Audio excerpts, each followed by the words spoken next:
All right, so we are recording episode 1, I guess, Pierre. So that's what we're thinking. Listen, everyone, we both have a lot going on.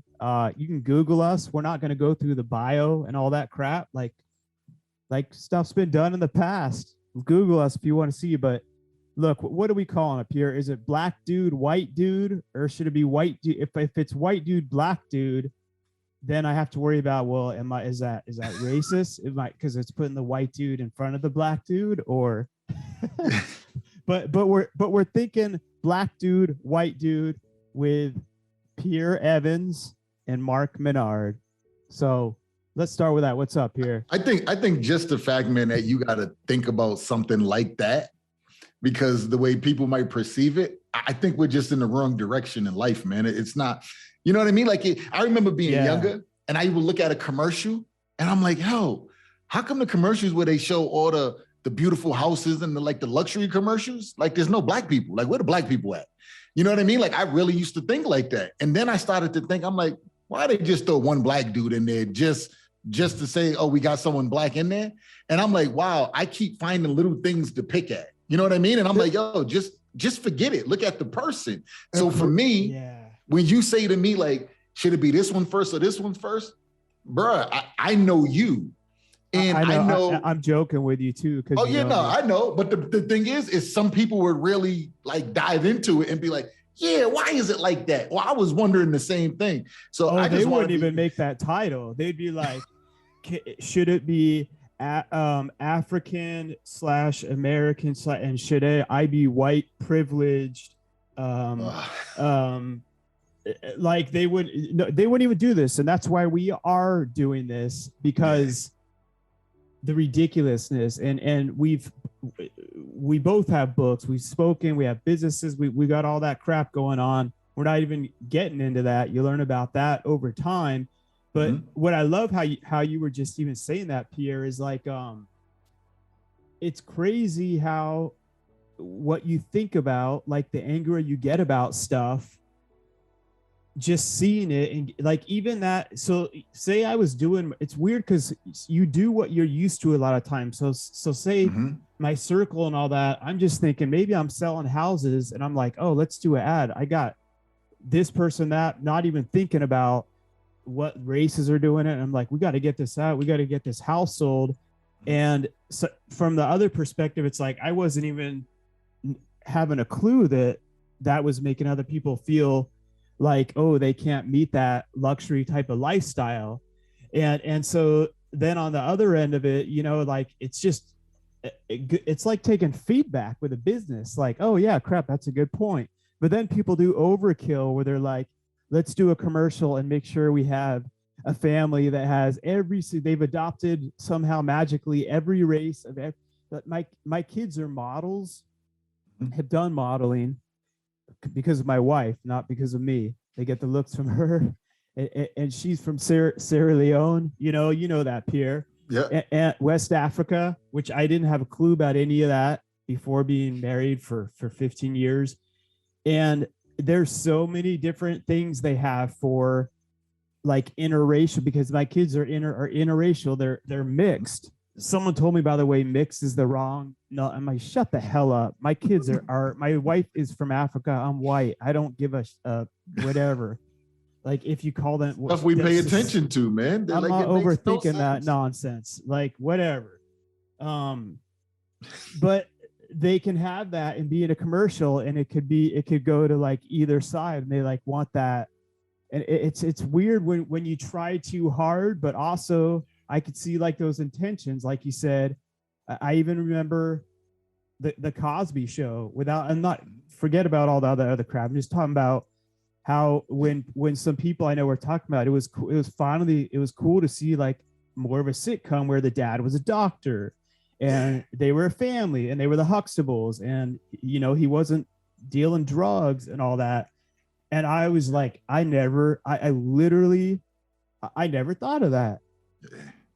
You know, I talked about that in I think I mentioned it in the book, man. Like that was one of the things, the Cosby life. You know what I mean? Like Like, who didn't want that? Like being in the projects, and you're like, oh, hold on, they got like, we ain't know what a brownstone was. You know what I mean? We're looking at it like it's a project, but they got upstairs, downstairs, and then you start hearing them throw the term around brownstone. And I was like, yo, what's the brownstone? Oh, that's you gotta have money when you live in the brownstone. So that was that thing where, hold on, this is for everybody. But I think I loved it too. Yeah, and I think one of the key things, man, is when you Pierre, it's friends, and some people might have been looking at it one-sided.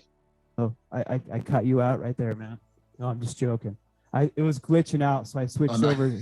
I switched over to so what were you saying? So it was cutting out. Listen, everyone, we've had shows with millions of listeners and all that stuff. I don't want to even have to go in. I'm not sending this to a producer editor. I don't even want to have to go in and fix that. So deal with it. I like this. This is fixing it right now, and plus, this is being real. We talked about it. Pierre and I have a background. We've known each other for years, grown from different levels, and want to be like, time to have some real life conversations that people need to hear, that we all need to hear. And you were saying, like, so from the Huxtables, like seeing them. Yeah. In that like 2-story, like you hadn't even heard of, what was it, the brownstone? A brownstone, like what's that? You know what I mean? Like, right. Like seriously, like what is it? And them are the things that just become intriguing, right? Like you be like, it's like, whoa, we can have that. We don't have to just live here. You know what I mean? So it opened up the vision. But for me, it went a step further. And I'm looking at the fact of, yo, they're not just having Black friends.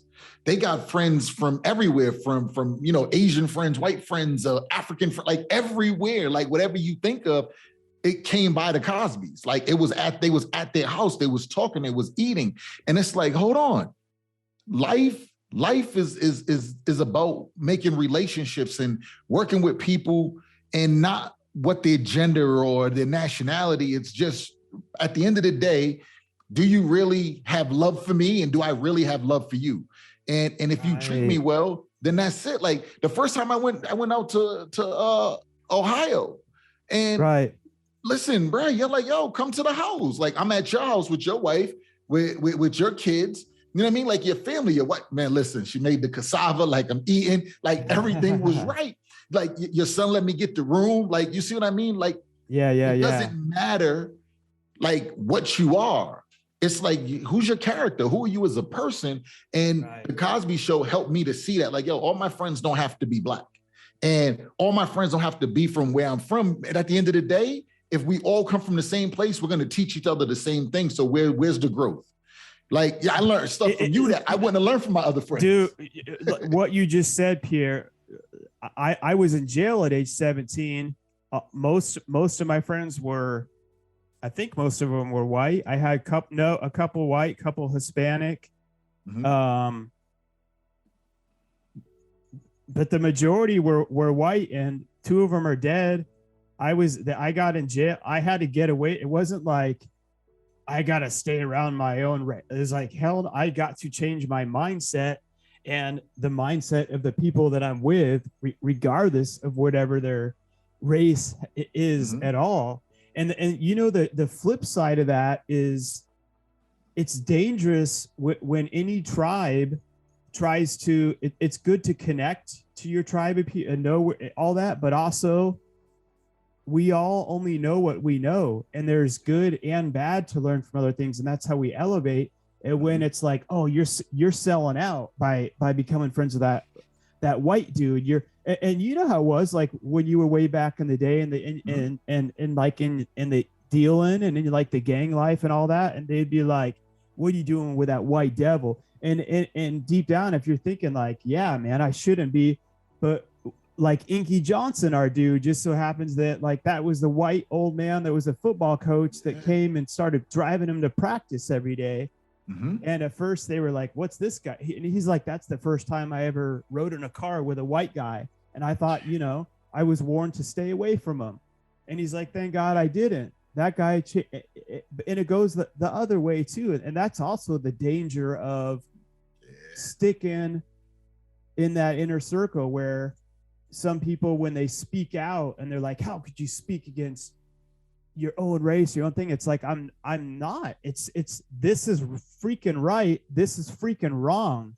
Yeah, it's right or wrong.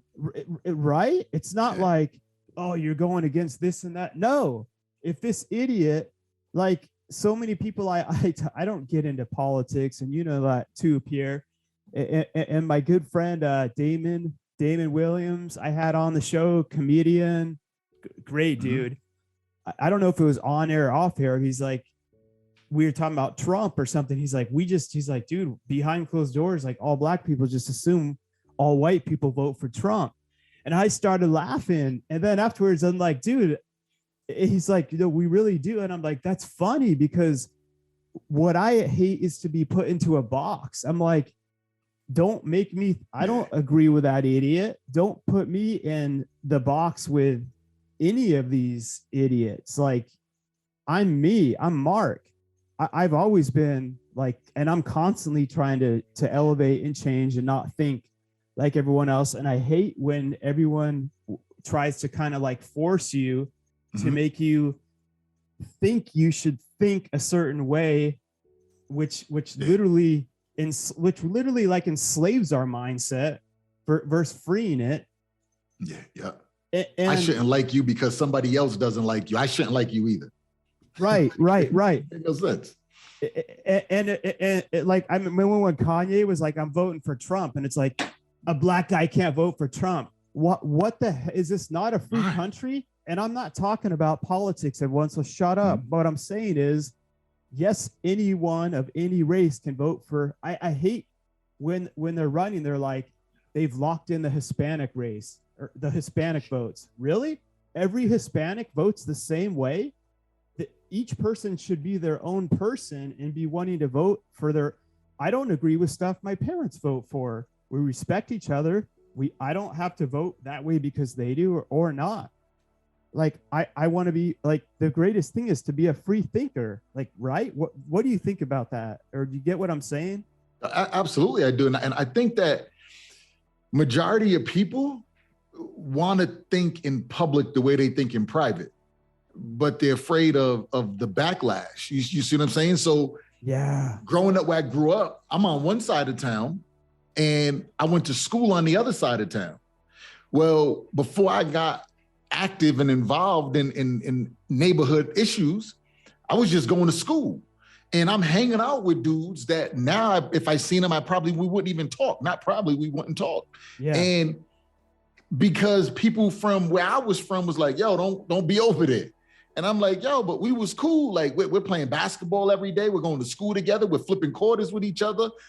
We're doing kid stuff. And now you're telling me like, yo, I can't be over there. And because I want your approval, I'm saying, all right, cool, I ain't messing with them.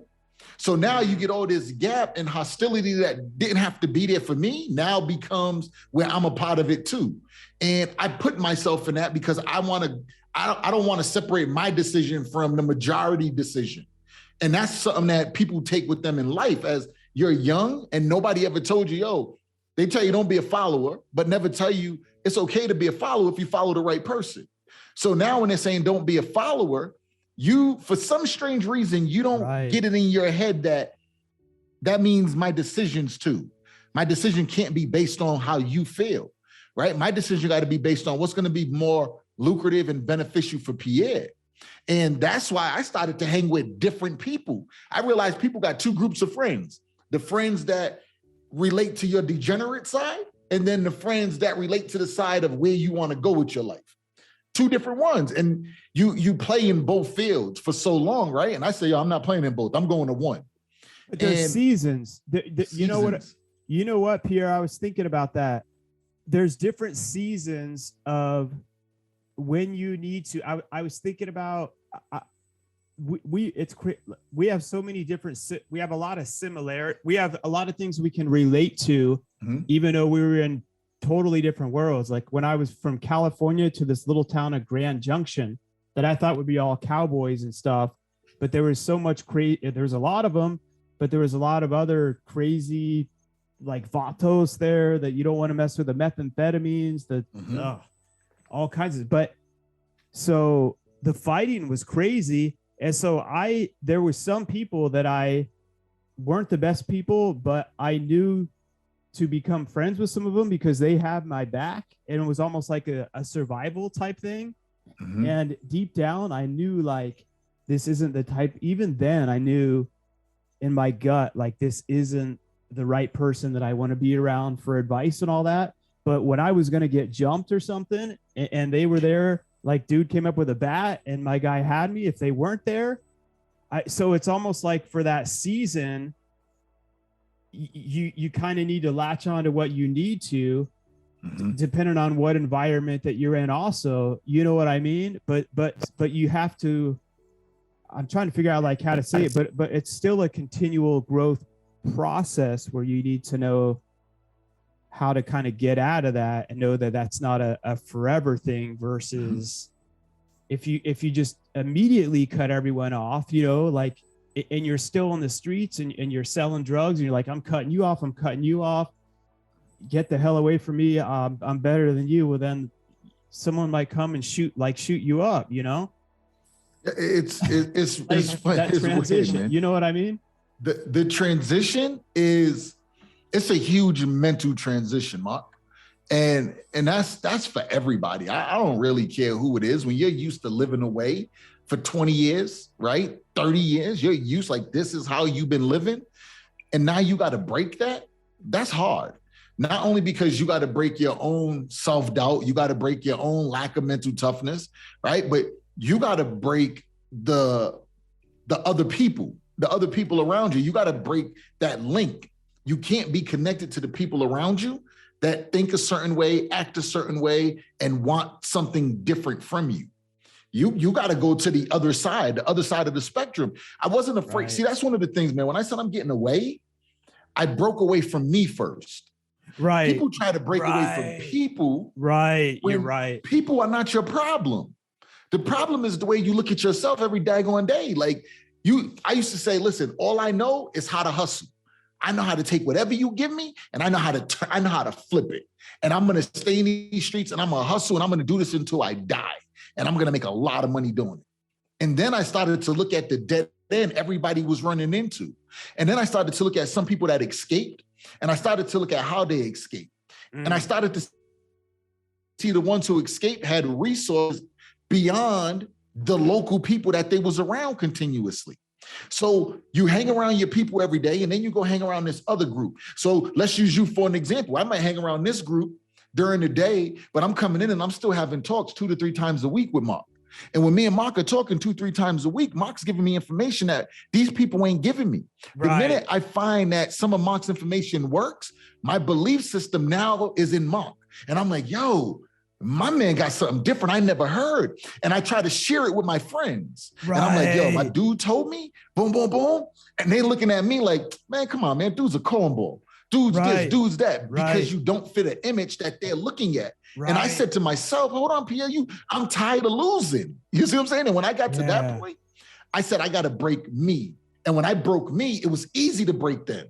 But you try to break the people away from you, you can't, because there's something in you that keeps drawing them to you, and you keep being drawn to them. When I changed, I was no longer drawn to them. When I changed, they was no longer drawn to me. So the separation was mutual. I didn't even have to say, yo, I'm done with you. It just happened. It's like, and it's gradual. It's gradual. Yeah. And you know what, Pierre, that just made me think of, but even now, like with the cancel culture and all that stuff, and the dangers of the nonsense versus like they would have been burning crosses in front of my house right now if my wife and I were in an interracial marriage before Martin Luther King and stuff spoke, you know, and marched the streets and took action for years and years and years and years and years and years and years and years and years. And the difference between when something really, really wrong is happening and taking a stand versus man, I just put a podcast or did a show or an advertisement and I didn't hit every single race up in that, or I mixed up this or didn't call, and people are like, oh my God, you blow up without like getting to know the person's character. in a weird way, it's like races. It's, what's the word I'm looking for? It's like pushing people down in a whole different way. It's literally doing the opposite of what Martin Luther King, he said. Basically what he did, he wasn't like, I hate America. He said, I love what America stands for, but I'm holding you accountable because you're not living up to what you wrote in your own constitution, where you said all men should be created equal. And he's like, I love that. I agree with it, but we're not doing it. Versus someone saying, F America, F that, you know, like did you see, I live close to Miami now, and Pitbull is from like here, from Cuba. And he's like, when people get up there and they're like, I hate America, I hate that. He's like, yeah, there's problems that we need to fix, of course, but try coming from the countries where we came from, and you'll see why I love America, how America allowed me to have this platform, be free, be a multi-millionaire. You haven't been to the countries where we're from and gone through what we've been through, or else you wouldn't be saying that type of nonsense. And then my kids are like, how could you say you love America? And I'm like, try going to where try seeing. I'm not saying not to be proud of the beautiful things like where your mom's from West Africa, but there's a lot of different things with their government, and there's the reason why a lot of people try to come here, because they have the art. It's a totally different. It's beautiful there. It's amazing there, but the corruption is a whole different level. It's constant bribes. Again, that happens here, but it's not the same. It's not the same. And so I think what I'm trying to flip back to is like Martin Luther King could have been, you know, relentless in how he pursued, because there was so much that was being done that was wrong. I mean, I can't even comprehend different colored drinking fountain. I can't comprehend how messed up that is. And not even being of that, just thinking how much that would make you want to just punch someone in the face. But he was like, I love America, but I'm holding you accountable for what your principles say that you stand for, and we're not living up to that, and we need to live up to that. Versus now it's almost like flipped on its head to where we're not all created equal, because depending on what's the popular trend right now, like Dave Chappelle just talked on his show, and he's like, they're going to cancel me for talking about this type of person.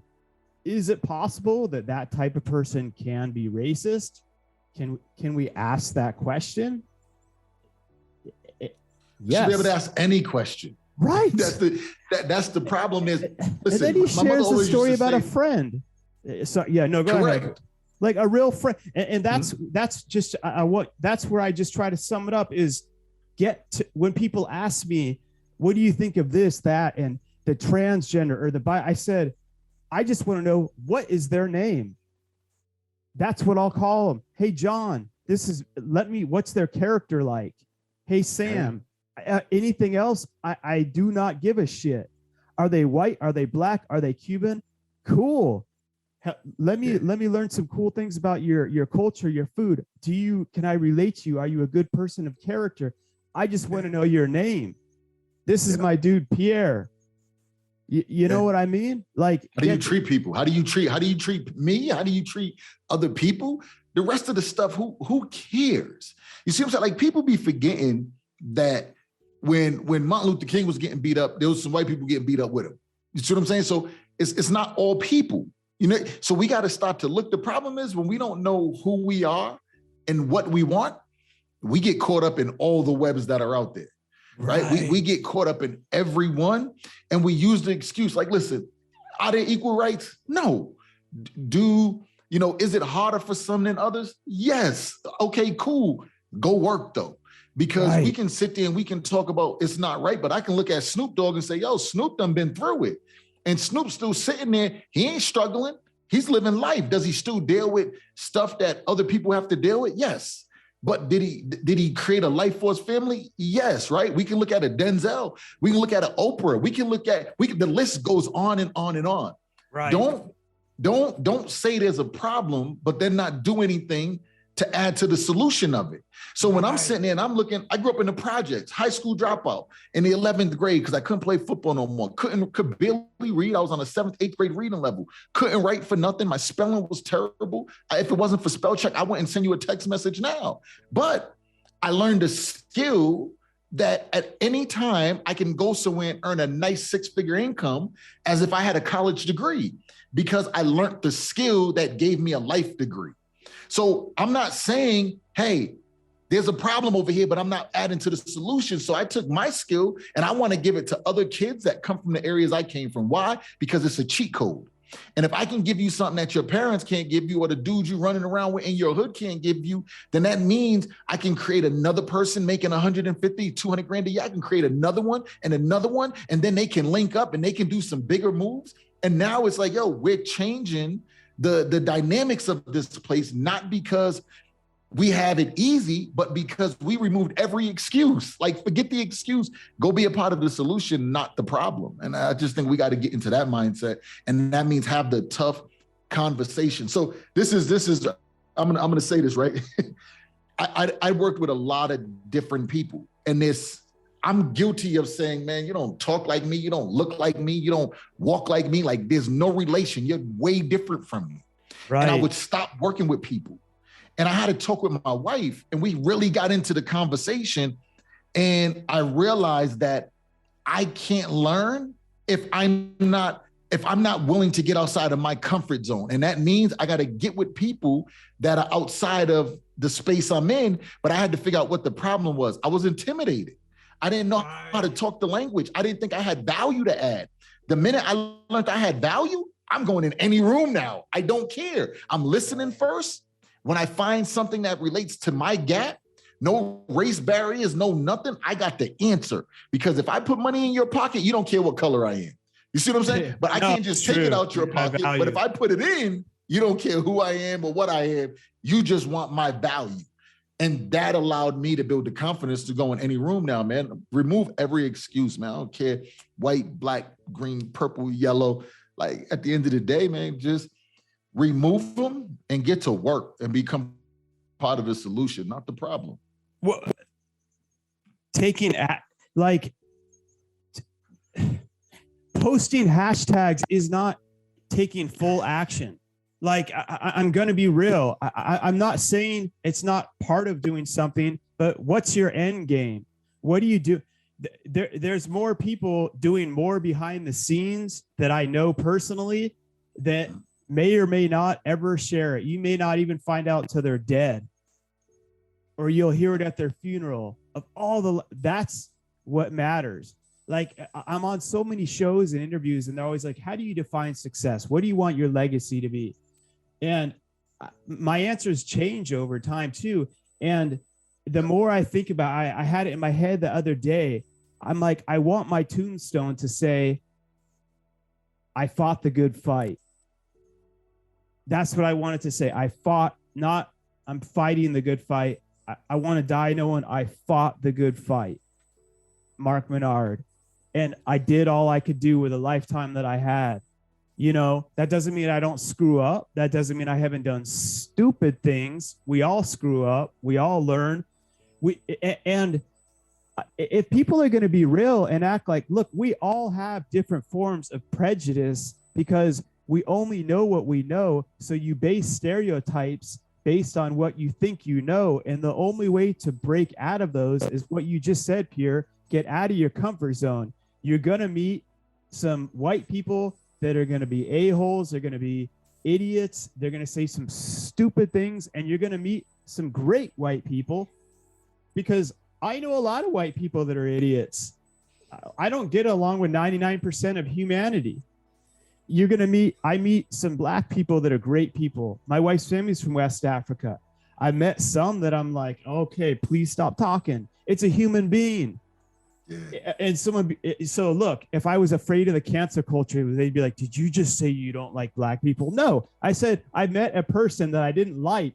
I'm not racist like all you. I don't connect everyone into one lump sum. I met a good boy or a girl that's a human being that was an idiot, and I don't want to associate with them. I met great people on the other side of that too, that open my eyes up to a whole new level of understanding.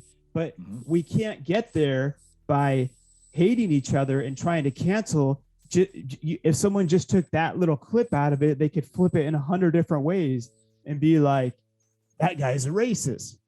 It's like, okay, cool. You know, then I show up to court like with my wife from West Africa or whatever, and they probably try to headline that he just tried to marry her so he could show he's whatever stupid. But do you get what I'm saying? Like we're humans, but we've also had our tribes, and it's funny too. Like my wife I would tell my daughter the other day, getting into high school, and she's like, don't be like those depressed white kids that kill themselves. She's like, Black people don't do that. Africans don't do that. She's like, that's what white people think. And I was laughing, but then I was thinking about it. I'm like, wait a second. Like everyone goes through, different issues with mental health and stuff like that. Like it doesn't discriminate to just one race. But I'll have to have her and follow up. I think she thinks that's pretty true. Do you think, have you said, because there is some, so I know she would joke, there's some, she's like, there's never serial killers like in Africa. But I'm like, then I found a case where they found this witch doctor that had been massacring all these kids. The thing was, they didn't have the news or the media till it got exposed, and someone finally brought him down after like 40 years. So I don't necessarily think that it's one way or the other, but her and I can talk and laugh and joke. But you're laughing because you've probably, look, people, this is real, right, Pierre? People don't know this side. I mean, don't start on my wife's hair. I never knew what a weave was, and all the white people listening, they don't have a clue. So no, but right. So just touching on this first part, man, of the saying like, oh no, Black people don't do that. Like we don't do that shit. And it comes from this. When have you guys, you've been in rooms with people where like your family and stuff. I said it. I'm guilty of it. Like I'm guilty of this shit, Mark. I'm not gonna hold no punches. But this is what it is, right? Like we hear it growing up, right, the whole time. And we hear the comedians say stuff. I've been at my friends' houses when I was younger, and I'm hearing them like, oh my God, the electric bill, this, and oh my God, I don't know how we're gonna pay this. And I'm like, what do you mean? Like, just pay the shit when you can, pay what you can, and you know what I mean? Like whatever it is. You know what I mean? I used to pick up the phone and my mom got mad at me one day. She said, if it's the bill collector, say I'm not here. So I was like, hello. And I think it was the phone company. And they was asking for my mother. And I was like, she says she's not here. My mother looked at me like, what's wrong with you? Why you say I said I'm not here? So I basically told on my mom. So for me, and I was young because we was living in the projects. I moved out the projects when I was like 12. So I was probably about 9 years old when this happened, 8, 9. So that becomes the thing of, oh, we don't stress bills. You pay it when you can. Right? This is why you get like the bad credit, stuff like that. It's like bills are not priority. I want to make sure you can eat. I want to make sure your lights are on. You know what I'm saying? So you don't really worry about some of this other stuff. It's the essentials, the stuff you absolutely have to live. And we can go without cable for a little while. You see what I'm saying? We can do that. We can negotiate our light bill. We can go without the phone. Like we're not worried about that stuff. Right. But we need the major. So when we hear people like, man, they lost their job, or you know, they had $10 million and they lost 8 of it and they killed themselves. Like, bro, like, are you kidding me? Like, that's what you did? Like you had $100 million and you went broke? Like you're broke with $1 million? Like, so it's something that's real. Like we really say that, you know what I mean? And now I look at it and I'm like, whoa, hold on. A lot of people kill themselves. And I was one that attempted 3 times. You see what I'm saying? I was just thinking about that in your book. You about in your book, and isn't that we're so much more? We're all human beings at the end of it all. Yeah, we're at the end of it, influenced by what we're brought up and around. but we're all human beings. And it's crazy how you were saying how even you believe that in some things there's some truth to, some there's not, but even you believe that. So it's weird, because then you could feel like, well, I can't connect, but we can find a lot of things that we can connect with each other and help each other also by knowing that. But yeah, you try to, you like put made like a noose and put it around your neck. You talk about it openly in your book when you were what, like, oh shoot, man, 13, nope, 12 at that time, or 11 at that time. Between white that, people are just better at killing themselves. Just joking. listen, man. Me and a friend was talking about this today. We was talking about it today, and it was the thing. Is those that do it are fully committed. Those that say, "Man, I tried, I attempted, I really didn't want to. I was just so lost. But if I would have kept trying, I would have accidentally stumbled upon succeeding." You see what I mean? So when we look at it, like we do that in life. We do it in life. Like we hang ourselves in life. We kill ourselves in life because we get so caught up and so consumed with the BS that we let the dream die. We let the vision die, the idea die. We don't get around nobody that can give it life, but we keep making attempts, right? We keep making these halfway attempts by having conversations. But when it's time to do the work, we don't never want to do that. So that's what I was thinking about today, about the attempted suicide. I'm like, hold on. If I really wanted to, there was a gun, I could have got to it. Right. I didn't want to. I wanted help. I was talking out loud for help through actions. But listen, go help yourself. You see what I'm saying? Right. Go help you. And the way you're going to help you is just by having clarity on what it is you want and the right people. Watch this. This is crazy. We're sitting here doing this right now, right? And I've been thinking so long about doing the podcast. I started, I didn't go through with it. I did a little bit, didn't do it. And then you call me, you got this idea. And I'm like, yo, this is prime. I'm here. Like, yo, let's go. I'm ready. You got one that you do and it works. And it's like, yo, let's do this. And I was like, wow, all the time I was preparing and being fully committed to the outcome, the big picture, not knowing every piece that was going to fall in. But then this pops up and it's made me think, like, how many other things pop up that maybe I didn't see, or maybe I got an excuse to get away from it. And it's like, yo, hold on. I realized I heard this the other day. It said, if something throws you out of control and it angers you, you can't think, you're frustrated, you can't move, it's because you're immature in that area. And I said, oh, wow, I messed up a lot of relationships because I was scared of the relationship and I was immature. I wasn't mature enough for it. So I had to go back to the drawing board and work on it. You know what I mean? So I just think, man, we all gotta buy into ourselves, and then no matter who or what it is that brings you some light, you'll gravitate towards it outside of whoever it is, because it's light, right? You can bring me light, just don't bring me darkness.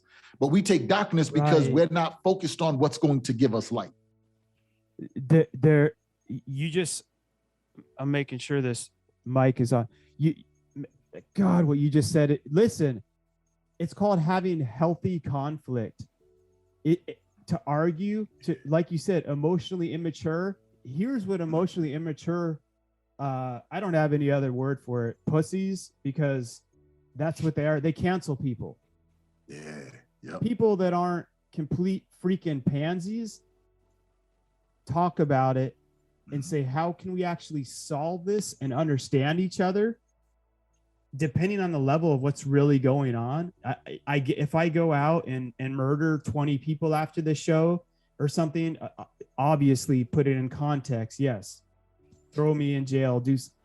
Versus let's have there's a thing called healthy conflict with emotional maturity that you have, and it's uncomfortable for a few minutes, but you go through that like anything else and you can resolve things. And by the way, that's how we learn, because we don't know what we don't know. And even with that suicide, I was thinking on the other side of that, I thought about, man, what about the little dude or girl in Africa where they're told, maybe they're really going through it, and we're in my wife's country, and they're like, you're not having suicide. That's a white people. Something's wrong with you. And so maybe they're really already battling. I already know something's wrong with me. I really want to kill myself. And then they're telling you, just man up, woman up. Versus like, oh, dude, if you're really hurting or something, like we all go through that at different levels as human beings. And to be able to think and to talk that out as a human being could help be the difference of what changes someone's life or takes them from becoming an alcoholic or whatever it may be, you know, because if you're just told or you know, if it's white people, they go through it more, they kill themselves, they take the gun, they know how to put the barrel, and maybe they're thinking, yeah, that's what we do, so we're going to commit suicide the right way. I'm going to fall through. It's messed up. But I think you got to stop being afraid to lose relationships, Mark. Right. Because mature ones will fight through the conflict. Go ahead. We're gonna fight through it. We're gonna talk. If I can't ask you any question, then we shouldn't be talking. You know what I mean? I should be able to bring any question to you and ask. And if it upsets you, or if it's something that might be personal, but I'm asking from the right place. Right. And I shouldn't have to defend it. I'm coming from the right place. You know what I mean? Like, I ain't got to commit, like, Mark, I really want you. Like, I'm coming from a good place. If I got to go through all of that and convince you after all this time, bro, why are we talking? That's stressful. I want to be able to say whatever. If it hits you the wrong way, you should be able to say, the way you said that I didn't like, and we have a conversation. It's like, you know what, next time, because there's going to be a next time. I do it this way. You're right. You know what I'm saying? I didn't have to do it that way. But I won't say something to you if I'm like, man, Mark might not want to talk to me no more. I'm just going to hold this.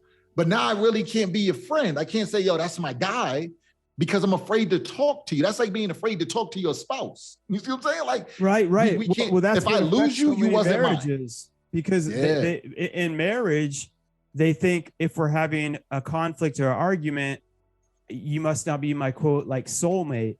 And it's like, no. And so let's just avoid it. And hey, there's sometimes where some you got to choose your battles, but absolutely. But for real, the right ones are worth arguing through, and then emotionally you will grow closer together. It will be uncomfortable, it will be hard, but I look back at like each time when we've evolved, and I can be like, we got through this horrible time. We fought like hell. We were separated, but we unified through that and came through it and understood each other even more. Yeah.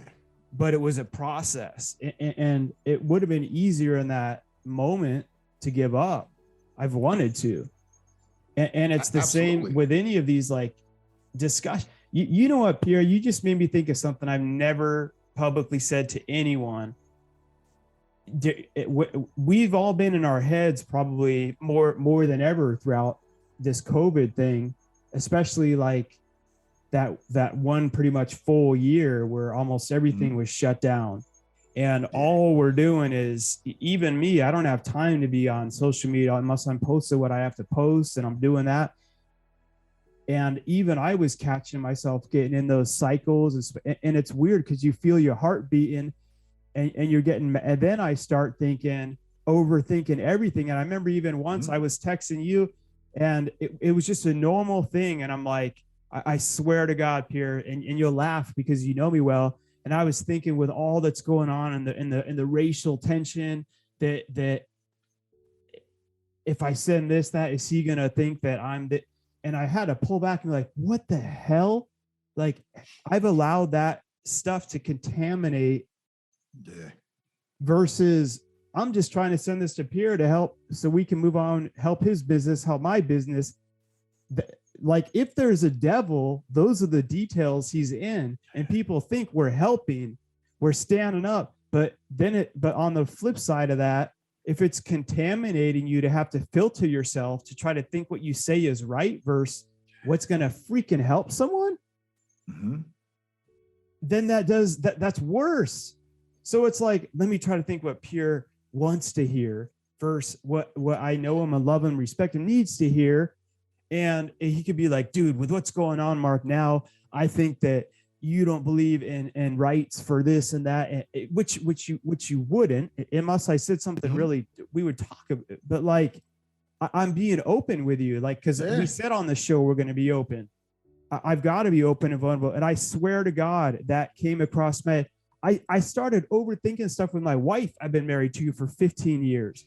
And I'm like, what the hell is going on? Because what's so weird is when people say like, I don't see color, like that's not, you see what you know and what you're used to. But after being married for 15 years, I really don't notice anymore that my wife's from West Africa and that I'm white. I used to think about it every time we went out, and I think everyone was staring at me and stuff. But what you get used to more and more becomes normal. So I joke with her. She jokes with me about normal stuff, just like any couple does. But then all of a sudden that I caught myself thinking, and then I had to like snap out of it and be like, what the hell?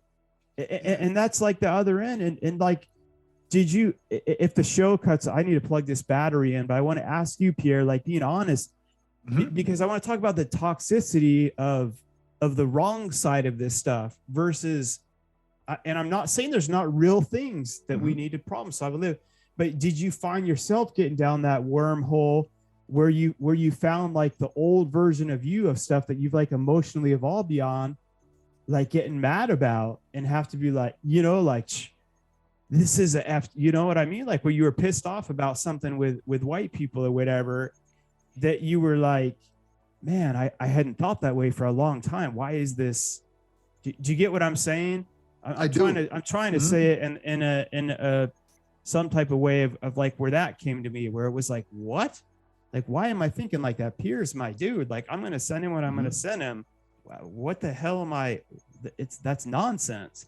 I even was like, should I call him? And I'm like, what is let me talk this through. That's what I mean. If we got to do that, man, that's not life, man. That's not a friendship. That's not a relationship, right? But like the media had me believing, I should be thinking like that. Like I got caught up in what I don't get caught up in because I've evolved past that. That's why I don't watch that crap. And people are like, well, then you're not woke. You're not. I'm like, I am. I'm learning what I want to learn, and I'm changing lives in ways you'll never know because you're caught up wasting your whole day being angry about a news feed that may or may not even be the reality of what's going on. So sorry, go ahead, man. I'm listening, Pierre, too. I'm just plugging my computer. Oh no, you're good, man. You got so many people out there and so many opinions on everything, right? I haven't had a thought in a long time, like, man, maybe I shouldn't say that. Or maybe I shouldn't send that to this person. No, I don't care. You see what I'm saying? Because it's all about your intentions, and my intentions are not coming from a hateful place. So if you take it the wrong way, hopefully you're a man or woman enough to just ask me. You know what I mean? And then I can clarify it for you. But if I got to walk on eggshells, I don't want you around me because I'm not the dude to be on eggshells. I want to say what I want to say when I want to say it. And it's not what you say, it's how you say it. Can I sit there and look at you and be like, yo, I don't like cops? Yes, I can. Like, I don't. Right. You know what I mean? Like, and it's nothing. I'm not saying like, yo, they're all bad and deregulate them and do it. I'm not saying none of that. Right. I'm talking from my experience. And when I talk to people about the cops and being put over and laid out on the ground in the rain when, you know what I'm saying, you just left the mall and you dress and you feel good. And now I'm on the ground with my whole outfit getting dirty, my shoes getting messed up. Why? Because I'm in a certain neighborhood. Like the first time, okay, second time, third time, yo, stop bothering me. Right. You see what I'm saying? So, and it's not just the white cops, because in the hood, that those that don't know that ain't in the hood, the black cops show up for the white cop. So they don't protect us. You see what I'm saying? So my experience. No one wants to say that. And that's more of a mindset of culture. So there may be a precinct out there that has a leader that is like, we're not doing that. And they do it different. But the mindset and the culture, whatever, if you be getting that and you're around that and you see that, you become that. And if it's like, we do that, we treat these people like they're lower class. they're not even look, and people don't talk about that part. If I said that, Pierre, they would be like, cancel that Mark Minard guy because he just said that a black cop could be racist against black people. This is the thing. Or could be a complete prick, because a lot of cops they're just pricks. So this is the thing. Some are cool. A lot of them can be pricks. I met some cool cops. Like, I got some cops' numbers in my phone. You see what I'm saying? Like, I got some cool cops. And I'd be like, yo, every time I'd be like, listen, I ain't never thought I'd be like this. And I'm shaking your hand and talking to you. You gave me your card. I'm like, yo, this is crazy to me. And it took a while to get over it. And all cops are not assholes. There's some cool ones. I'm talking real cool. Like cool. Right. But they still got to go back to the house. And in that house, they're the minority. And it could get real bad for them. That stress, I hear it like, they're like, man, I did it for 5 years. I couldn't do it no more. After 13 years, man, I had to get out of there. The pressure, just everything that was going on. And it was too much. When I'm bounty hunting, I'm learning, like, it helped me to understand, like, yo, cops want to go home at the end of the night. So yeah, they're a little aggressive. And then they get it calmed down, and then they're not so aggressive and they become cool. But that initial, they're assholes. And then you got some who are assholes after they get it under control. I get the whole under control, because you don't know what somebody got. You want to go home just like everybody else. But when you stacking people, spitting on them with handcuffs, that's some sucker shit. You see what I mean? Like, I agree 100%. So when my wife calls me and she's crying like, I got pulled over, I'm scared to move, just stay on the phone with me. Like, yo, it shouldn't be like that. Life. When I got to look at my son and say, son, when you get pulled over, these are your rules. And then I could say to Mark, like, well, I can't say it to Mark because Mark got the same issue, but I can say it to somebody else, like, yo, do you have this conversation with your kids? They're like, what? What's that? They don't even know. So if you don't know my pain, how can you understand it? So you're making quotes and comments based on a pain you never had. I say to people all the time, they're like, well, when the cops pull you over, just give them what they want. Okay, cool. How many times you gave them what they want and they made you get out the car and they're grabbing your nuts and looking down in your pants? How many times that happened to you? You like, never. Yo, then you don't know my pain. I can't tell you your pain if you go into a black environment and people looking at you. I don't know that pain. I don't get that. You see what I'm saying? But you can't tell me mine neither. And the worst thing when I hear people say like, yo, that don't exist, like, stop. That's like, don't do that. Oh yeah, don't make my, do that. But you extension cord. Okay, so we're back on, everyone. As this is edited together, like I said, we're leaving everything in. So Pierre was just saying some great stuff and my computer died. But just so if this gaps together, like where you were saying was how stupid all white people are, and no, I'm just joking. I'm like, oh, hold on, what the hell you just say? No, but what you were saying with the cops though, which is true. You were talking about your experiences, plural, that you have had, that other people who haven't had those cannot relate to or necessarily have you can't have an opinion on even in that. There's some people that have been grown up in totally different worlds than others, that you can't have the same opinion on what someone's experience is that you haven't lived. And so you were saying, like, with the cops and most of your experiences, and you talk about your wife, which is real, and she's calling you, like, stay on the phone with me because I'm scared. And I'm going to tell you, Pierre, that and that escalated more through this, where I saw a fear for my wife at a whole other level too. And then on the flip side of that is my son Mo, my oldest. You've met him, and he's a big dude. Like he when his face is angry, he's gonna look intimidating to someone if he's pissed. But also, when you're breaking, like there's times where I got roughed up by the cops and all that, but I was doing, for me, I was usually so out of my mind on so many different drugs and doing so many different stupid things that I was probably cussing at them and all that. Mhm. And I had it. I literally like that. Maybe they didn't have to do it how they did, but I had it coming versus someone that is just getting pulled over or whatever, like totally sober, not bad mouthing them. Yeah, I did some I'm not stupid, buying that. I'm still not buying that, Mark. thing. I'm No, not buying it because, yo, I think you misunderstood. You signed up. You signed up for. They signed up for a job. You see what I'm saying? Right. No, it still wasn't. It still wasn't right. Yeah, but they were dicks. But I'm saying to another level though, your experience. I'm not even saying that I can relate to the same. When I'm getting pulled over now, when I don't have I don't deal drugs anymore. I don't have that. I'm not afraid of shit when a cop pulls me over. To be honest. I'm only like, am I going to get a ticket or not? So I'm being honest with you. I'm not thinking, are they going to pull me out? I'm being totally real. I'm never thinking that. I'm more thinking in my head, okay, what are the constitutional rights? What are I've learned more when I'm pissed off and angry at them, they're going to give me a ticket no matter what.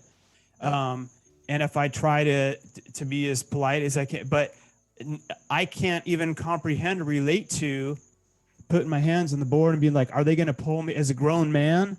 Are they going to put, no, I'm being honest though. So when someone is sitting there telling you, oh yeah, dude, that's not true, Pierre. Like, how could your wife be worried? What's wrong with her? What the hell? How can they, how can you relate to that?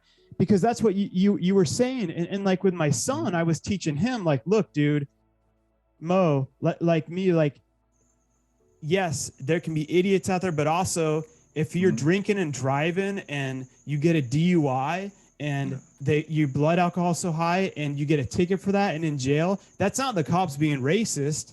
That's what happened to me. That's because you're being an idiot and you're driving drunk, and thank God you didn't kill other people and you got off the hook more than I did. So that's a separate conversation. Stop doing dumb things.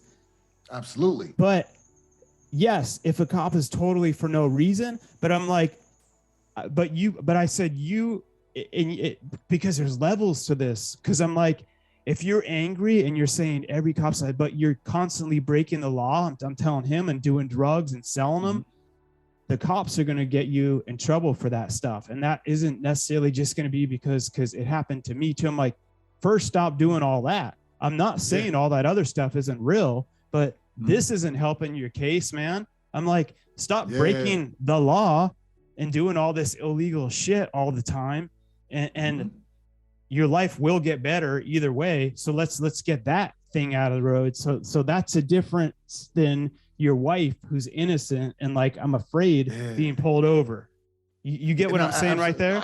Absolutely. But this is the thing, Mark, like even when I was in the streets and I was dirty, you know what I mean? And I'm dirty. Right. If I'm driving, bro, you got to follow the law. You know what I mean? Our job is to beat you. Your job is to stop us from beating you because you need to beat us, right? Who I used to be. Let me be very clear, right? Your job was to stop me who I was. You can't assume nothing. You know what I mean? Like you can't, because you feel like taking me out the car and put me on the ground or sitting me on the curb. After I had surgery on my back to get this thing on my back, they was like, sit on the ground. I'm like, bro, I'm not sitting down. I'm like, I just had surgery on my back. Look, you want to see the bandage? I'm like, I'm not getting down on the ground. He was like, you're going to sit on the curb. I said, man, you're going to put me on the curb if I'm going to sit there. Right. It's like pulling you over. If they're not seeing open drugs out or a gun sitting in the front seat, they can't be like, you can't start assuming, get out, let me check. You know what I'm saying? Yeah. And that's what I'm saying. Like it has to be fair across the board. I agree. You can't 100%. I can't be like, hey, you're a dirty cop and you know you're dirty. You took $200 out my pocket and kept it. Like you can't tell me you're not dirty. Can I call somebody? No, I can't do nothing, but you break all the rules. And again, it's not everybody. I get it. But it's a problem. People would say, well, you shouldn't dress that way. Like, yo, bro, listen, don't tell me that, because your kids is taking our culture and they dressing like that, but they're not getting the abuse we're getting. It's the end. Look, I do see what you're saying. So when I remove myself from them areas, Do I run into them as much? No. I don't even see liquor stores, right? So yes, when you clean your life up and you live differently, you don't have to worry about it as much. But I'm already scarred. People talk, what is that? RSTD? What is that? Like post-traumatic. No. Yeah. PSTD? Yeah. Right? Bro, I got it. When I get pulled over, I'm scared to death. You see what I'm saying? Like, I'm like this. And some of the cops are already wrongfully scarred for continually profiling people to where even if they've evolved to a better person, some of those old feelings might come back to them of course. Oh, I remember dealing with this stuff, which isn't right. And so they may treat you in a certain kind of way. And on the whole flip side of that, with all the anger and stuff, which has been totally justified, but resolves nothing, unfortunately. But by just saying hashtag defund the police, that doesn't. But you know what? You just made me think, Pierre. This is why I love these conversations. Someone who made one of the biggest changes ever, Martin Luther King, went back to not saying, I hate you, I hate this, defund them. I don't know what that was right there. This is what we need to do with the police, ladies and gentlemen. Martin Luther King style is say, your main thing is to protect and serve. Yeah. We love you for that. We want to be if someone's breaking into my house right now and about to murder my children, I want to be able to call 911 and have someone protect and serve me. What we're asking, what we're saying needs to be done, Pierre. This is the end result where we need to get to. Yeah. Isn't saying I hate, is saying we need you to live up to that standard now. That's what we're telling you needs to be done. Just like Martin Luther King said, I have a dream. I love the Constitution. All men were created equal. That's not happening. Protect and serve. That's not happening. And this is why, Mark, for me, working with youth is huge, because when we start talking about change, we gotta raise the people to be the change that we want. Right. You see what I'm saying? Like I wanted to raise my son to become a better man than I was. But if I wasn't a better man, how could I raise him to become a better man? I had to become a better man to show him how to become a man, right? So if we're looking and we're talking about, okay, police are bad, great. I went and took the police test. I passed the first part of it, but I didn't get through to the second part of it, which was like the background check and all of that. I don't know what they seen. I don't got nothing. I don't know what they seen, but I didn't qualify for it. But I wanted to become a cop because I didn't like them coming into my projects and beating people up all the time and taking their money. So I'm like, yo, I'm going to be a cop and I'm not going to do that. That was my thing, but I waited too long to do it. And I didn't do the right things every day to make it easy when I apply. You see what I'm saying? Like I didn't have nobody to say, do this, and this. I had to figure it out on my own and I don't have the plan for it. So therefore it never happened. But I went and took the test. Like I was ready to go be a cop at one of the hard times, not when it was easy, but one of the hard times. So if you don't like something, if you don't want to go create the change, build a group of people that can be the group that can make the change you want to see. You see what I'm saying? Like, I'm not saying get rid of the police. I'm like, yo, we need them. But we don't need them to be, we don't need them to be extra gangsters on the street. Like, no, I'm with you. And I'm with you 100%. And you're rightfully mad. Some of it is PTSD. Some of it's not. Your wife's shaken, getting pulled over. That's not okay. And like we said, there's good and there's a lot of people not protecting and serving. And even when wrong's being done, unfortunately, when you just match it with more hate and anger, even it's justified, it comes back at you. Because I'm like, if that would solve the problem, do it. Go out. Let's start beating all those people down. Let's start finding those cops that are doing that. But that won't ultimately resolve it. But when we can do it, it's cool. The hashtags are getting people, but that's just creating all this tension that isn't feeding the underlying. But if we're able to come and say, look, we love that we need people to protect and serve. Look, that's what you were created for, right? We all agree as a country that we want a group of people that are here to protect and serve our families, our communities, and our children. Like, that's where we got to start, where we all can agree on. And when everyone's like, yeah, of course we want a group of people to protect and serve. Okay, now we need to hold all the police in this country that we're in to follow that. And if they're not protecting and serving, what do we start doing to make changes to that and remove it and come to the police instead of being like, I hate you, you're all wrong, even though a lot of them are, being like, thank you, I love that you're here to protect and serve us, but dude over here is not doing that. And it's breaking my heart, man, because I want to be able to tell my son to be able to look at you and be like, man, this guy or girl's going to help me, they're going to serve me, I can reach, instead of being like, don't call 911 when there's trouble. Don't go to the police. You know, someone's beating his wife bad, and don't call the cops is the code. You know, right? I had someone say to me, because they're worse. But it's like, dude, the right cop is supposed to come help. They could come help save beating a little kid down, and it's like, that's the right reason where a cop's supposed to be able to come instead of coming in and spitting on the kid's face and taking the money and then beating you know what I mean? And unfortunately, that's the other side of it. That's not protecting and serving. No, not at all. I called the cops, right? Maybe 4 or 5 years ago. My car got stolen. I called the cops, and the cop came to my house. It was like 5:30 in the morning, came to my house. And he started asking me questions as if I was the bad guy. And I looked at the dude, and I said, yo, are you serious? I said, this is the conversation we're having. I called you. You didn't call me. You didn't ride down the street, see me peeking in the window. Like, I called you. You're here for me. Like, my taxes are paid. He's here to serve you. To serve. And he started to talk to me in a way that I felt very violated. Like, I felt very disrespected. So me being me, and it probably wasn't the right thing, right? But I looked at him and I said, bro, listen. I said, I'll just be honest. The pennies that you make to come out here and to do what you're doing, like, I don't know, but I know the first 3 months of the year, 4 months, I made your money. You know what I'm saying? Like, I got pissed because I felt like he was talking to me like down on you. Like, bro, I woke up and my shit ain't in the driveway. You see what I'm saying? And you told me, I said, yo, you could go home. I said, I'm done, man. I'm done here. Like, I didn't want to talk to him no more. And people said to me like, yo, that was stupid. He was doing his job. Nah, frig you. He was looking at me. He was talking to me in a way like serving. Yeah, like my Benz is going, not yours. You see what I'm saying? Like, I'm hot. It's to protect and serve, not to protect and judge.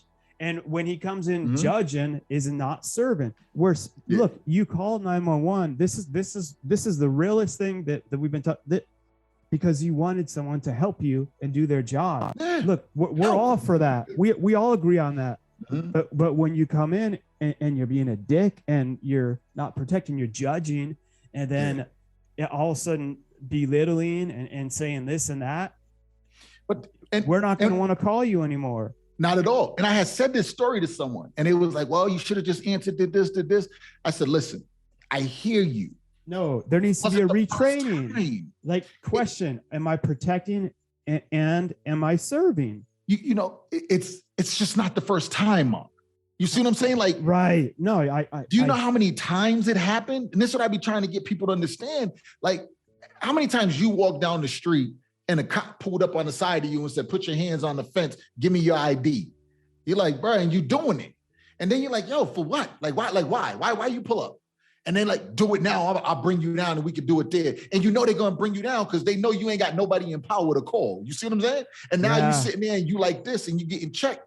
It happened to me when I was a teenager. Even after that nonsense, it happened like one more time when we were walking late. And you know what's funny? After I got my DUI, one thing I did do is I stopped drinking and driving. At least I was still doing nonsense. We were walking late at night because all of us were like, we're not going to drink and drive.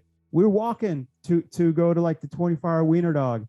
And we weren't over 21, but we weren't carrying, and we were all drunk and stuff, but we were walking, and they did that, pulled us, had us up against the fence and stuff. But then they stopped. You know what? I started doing that, and the cop's like, dude, that he's actually like, that's not necessary. You can just sit down. And I was like, oh, because I had a flashback of like when they beat me up a little bit earlier. So they were actually like, he was actually kind of flipped it, Pierre, and was actually, and they were like, just sit down. They checked him. They're like, okay, cool. You guys can go. And that was that. And my friends were like, what the hell were you doing with your, because this was a different group of friends than my old ones that were in jail and all that. These ones were going to college. They were raised at a whole different level of, and so they had never been through like if they would have saw my other friends and they were all white, they would have looked at them as a totally different breed of people. And there was like this different energy that it gave off and stuff. And so, and I'm used to them doing something dumb or whatever. And I remember the cop was like, what the hell are you? I was like, up, and I looked down and all three of my other friends are just like sitting there, like talking on the curb and stuff. And the, and the cops like, what the hell are you doing? But then they just let us go as to where if that would have been you in that case, from what you've been through, dude, like it's, yeah, go ahead. This is the thing, man. Like, again, they're all not bad. I want to be very clear here because nobody's going to say I just said they're all bad because they're not. But when you have experiences, so I was 13 years old. 12, 13. And I moved out of the projects. We moved out to projects when I was 12. And we moved like way down the other side where we was like pretty much the only Black family on the street. And I used to do the paper route with a couple of the kids in the neighborhood, like help them out. Like I had a lot of friends over there, right? That's when I started to really like have like white friends, like young kids my age where we're like friends, real friends. They're coming over to my house. All of them, I couldn't go in their house, but they came to my house. Really? But we was all outside one day and we was walking by this bar and the old dude came out and he said, why are you hanging around with that little nigger? And I looked at dude and I was like, what? And he started coming after us and they was like, come on. And me and my friends, and we ran. And when we ran, the cops seen us running and he pulled over and he started asking us what happened. And we was telling him. And he was just like grilling me, right? And the other kids were saying, no, he didn't do anything, blah, blah. Well, one of my friend's mother came out. And when she came out and started talking about me, he backed up and I wasn't an issue no more. But why was I an issue in the beginning at 13 years old? Like why I had to do something to him? When my friends are saying no. You see what I'm saying? So for me, it's like, as a young kid, that says, wow, when my people speak up, they don't hear us, but when someone else speaks up, then they hear them. Oh, we don't really got that power, or we don't really have the right. So in our mind, we start to think that we're less than. And this is what people don't get. From the time of being a little kid and feeling less than, when you finally get a voice, yo, you're gonna hear me. Like you can't just run up on me and say, let me get your ID. Number one, if I'm not in a right to ID me state, hell no, you're not getting me. Not because I don't want to give it to you. I'm just protecting my rights. And my wife says, well, why don't you avoid the aggravation? No, because there's another kid just like me that they're gonna do it to. You see what I'm saying? Like right after that, jackass says that to you, yells that out to the kids. What are you doing? Which, if I was that, see, protect and serve would be. Yeah. I just heard that old man say that. Hold on, let me go over there and punch his ass in the face. You kids go play and have fun. That would be a standing ovation for protecting and serve. That is, that's just flat out.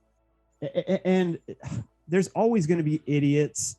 On the other side, man, I've had people, I walk in the earlier days, and it used to be like, what are you doing? What's she doing with that stupid, they'd yell stuff at me. Like, what are you doing with that cracker? You're taking, and you know what I mean? And like, you just, it's like, okay, whatever. But deep down, I would start to get like pissed off and I get a chip on my shoulder, but then more and more, no one even cared. Then I just realized the mindset of different people that are going to say something like that and yell that out are just at a different level in life even, and too. But there's still this thing. It's like, man, that's my what. And then if they start saying mean stuff to her and stuff like that, and it's like, that's my wife, you're talking disrespecting her in front of me too. Yeah. That's, unfortunately, like, it's weird though, because as I stop focusing on all that more and more, I just stopped noticing it more and more. But I'm not relating. We're just having a talk. That's not the same as some old man coming out and I'm playing with a bunch of little kids. Yeah. Mm-hmm. But this is the thing. Stories it's not about does my story trump yours or yours trump mine. Right. It's about we have different experiences. And we all have feelings, man. We're all humans. So just because something affects you differently and it affects me differently doesn't mean that it's not a problem. You know what I mean? And I just think we gotta get completely out of that. And one of the things that helped me to break it was learning for myself. You know what I'm saying? Learning people for myself, not saying, oh, you're this or you're from here. Nah, like, are you a good dude or not? You know what I'm saying? Like one of my best friends on my Pee Wee football team, the quarterback, Jeff. The dude was the white dude with a long ponytail. Ain't nobody had a ponytail came to my projects. Jeff, come to my project, stay at my house. Everybody show him love. Why? Because he's with me. That's my guy. Nobody cares he's the little white dude. He wasn't white dude Jeff. That was Jeff. The only way we would say like, that's my white dude Jeff is if we had two Jeffs and one was white and one was black. And it's like, that's my white dude Jeff. Right, you know right. But it's saying it even in a way that you guys are joking and relating just like you would. And also, Pierre, the other thing people don't comprehend, when you get to know each other well enough, there's stuff you can say to a friend that's offensive because you're giving each other shit as friends.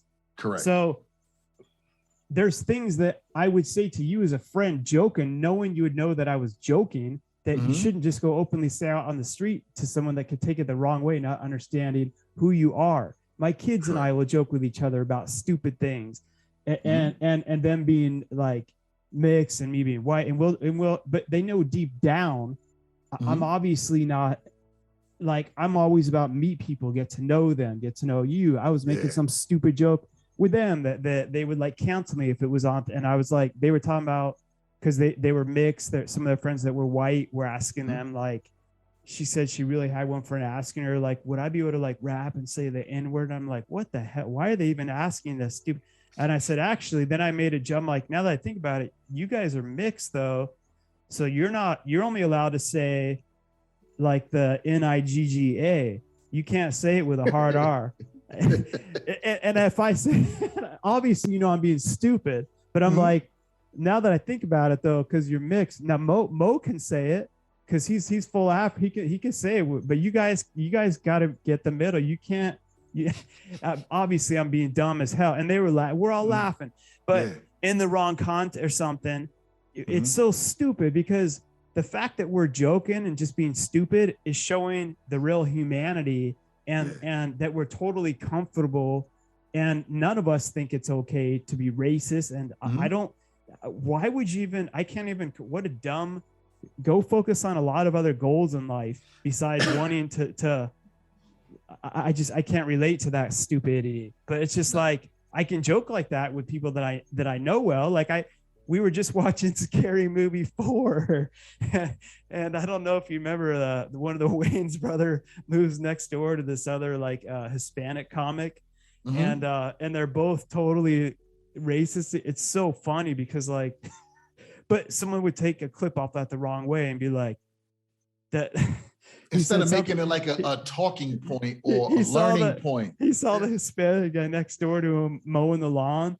And he's like, oh man, when you're done, can I hire you to mow my lawn? And he's like, oh, because I'm Mexican. He's like, you don't think that I can live here, and you must think that I'm just a gardener. And like Keanu Harvey Wayans is like, oh man, my bad. I thought I saw the truck and the lawnmower. And the guy's like, I'm just effing with you, man. He's like, this is my house, but I am a gardener. He's like, I own a landscaping company. He's like, yeah, he's like, what do you want me to charge you?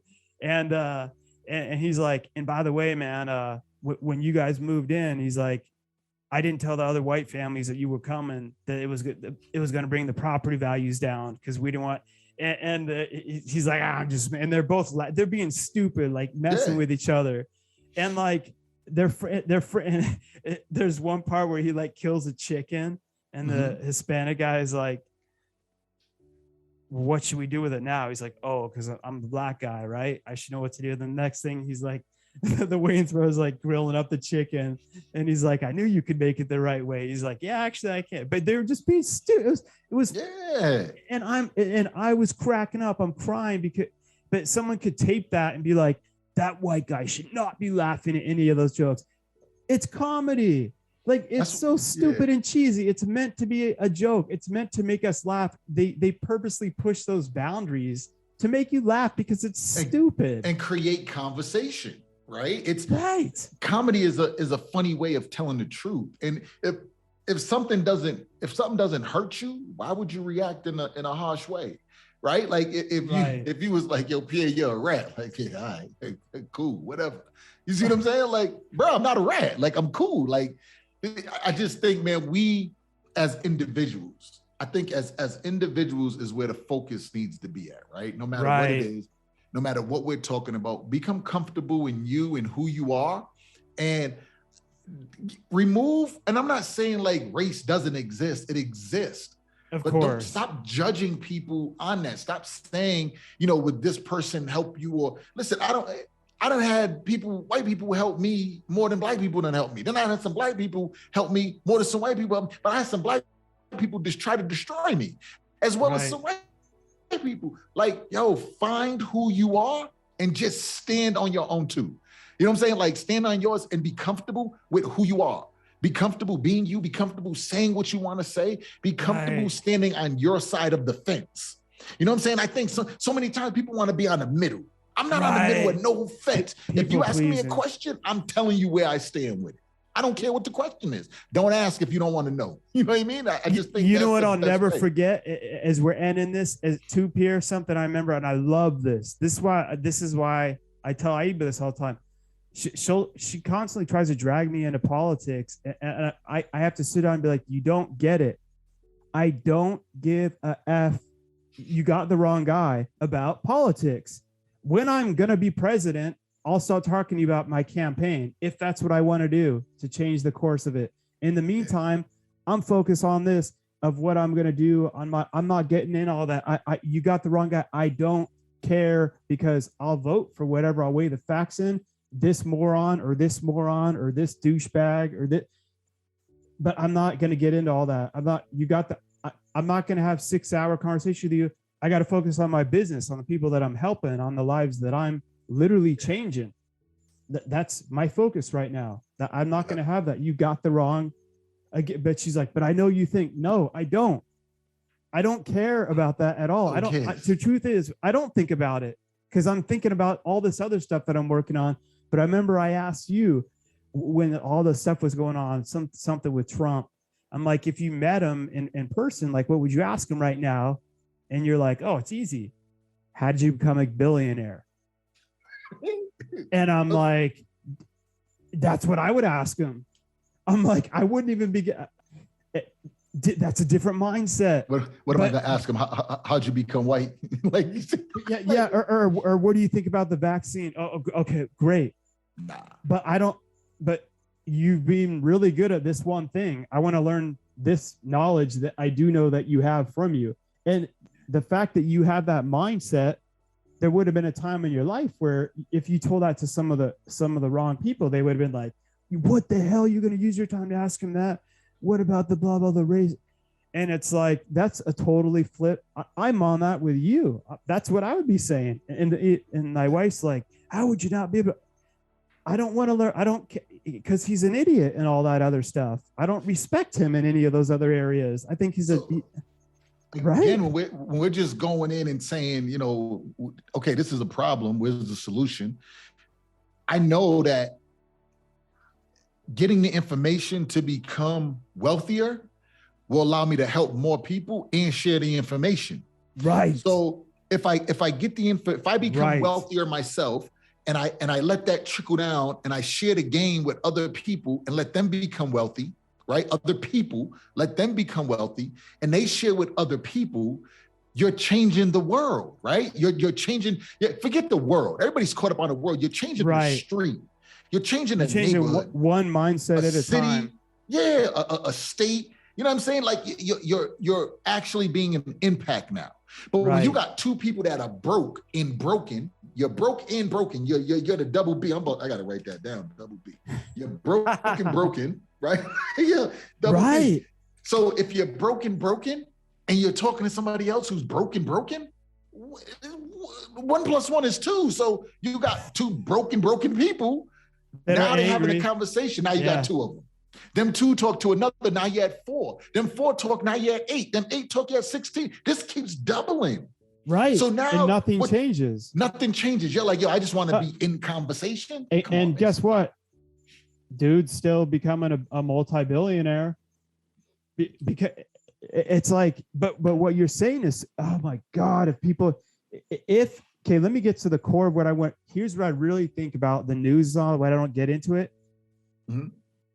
It divides. The news is a business. All these, they make money, and they love, if anything, people can't, if they want to wake up, they're dividing people more than ever versus uniting people. And the more people can sit here and argue and piss and moan, it holds them down. So if people can't wake up enough to know, wait, the more I'm getting into this and spending my whole day being mad and getting into that, I'm literally being held down when I think that this thing is helping me. And by not standing up to it, I'm not standing up, and I should be. No, it's actually totally wrong. You're wasting all your energy on the wrong thing. And you're getting caught up in that day to day to day. And you're being told how you should think, what you should think, what your truth must be because you're this or that, versus challenging it and going after your own dream. And also, like what you're saying about being the best individual, not standing in the middle, also takes the courage to be wrong. And because we know what we know. And you, guess what? I learn new stuff all the time and realize, holy shit, I was so wrong about that. I've even come back and been like, to drop the ego, be like, I'm sorry. I did not even comprehend. I couldn't have even, I'm not making an excuse. I didn't get that, but it takes courage to take I respect someone more that can stand for something, even if I don't agree with them, and just follow through with the damn thing, than some people pleasing person that just tells you everything you want to hear. I trust them the least. Those types of people, because behind closed doors, they're another person. I just like someone that is who they are. And then when they're wrong, and if you see that with a lot of people that like that do stuff, they say stuff they shouldn't say because they're just speaking with it. And then you can come back like, crap, all right, I learned from that. Let's change that. Anyway, onward. We're building this. We're doing that. I respect people that take action and keep doing stuff versus let's carefully say what everyone. I know when you're with this group of people, you're this person. When you're with that, you're that. So you're never real. So don't even tell me, I hate that. And that's the problem when you're never real with yourself. That's why I'm always going right back to it. Like you have to have clarity on you and who you are, because if you're not real with yourself, how do you be real with someone else? If you can't cook dinner in your house, bro, you can't go to my house and cook either. You see what I'm saying? Like you're not like, yo, I'm a great cook, but not in this kitchen. No, like that's not how it works. So however you are, whoever you are, be that. And then what's going to happen is the people that are not attracted to you. And the problem is you're not going to find the people attracted to you first because you're still figuring you out. So you're going to have people that start to get away from you. But some of the people that are getting away is because they're confused. They're not all the way done with you yet. They're just backing up to say, let me see, let me watch, let me see what happens because I'm not clear. The more you become clear, the more people will start to gravitate to you like, oh, I know what they're doing. I like that. Let me hear more. And the people who don't relate to it, they're going to move away. The problem though, when the ones that are gravitating to you are the ones that don't like you, and then they leave and you're like, oh, I thought I had it and it's not working. You look at and stop putting blame on people instead of just saying, wow, hold on, let me get a little clearer. Let me get a little clearer. Let me narrow it down some more. And now people start to say, oh, I like that. not based on gender, not based on race, not based on nothing other than you add value. Now someone wants to give value back to you. I just got to end it off with saying, Pierre, the people that really have been respected throughout history of all different races went through seasons of being hated by everyone, including their own family, their own race, the other race. Even Martin Luther King's dad was like, you're supposed to be a pastor in the church. What are you doing? You had to go through questioning yourself.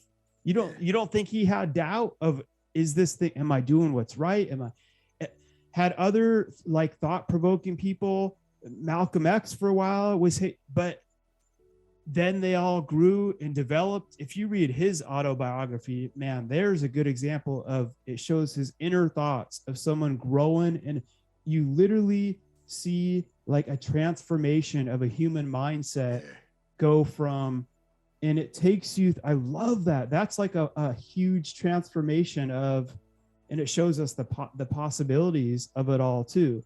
And that's what it is. And it takes being okay with being with yourself having to go through those periods when you feel like, because it's not the popular thing that the media wants to hear, those that keep pushing through that later on have this huge platform because they have the guts, and everyone wants to have that, but they don't want to have to go through what those people went through.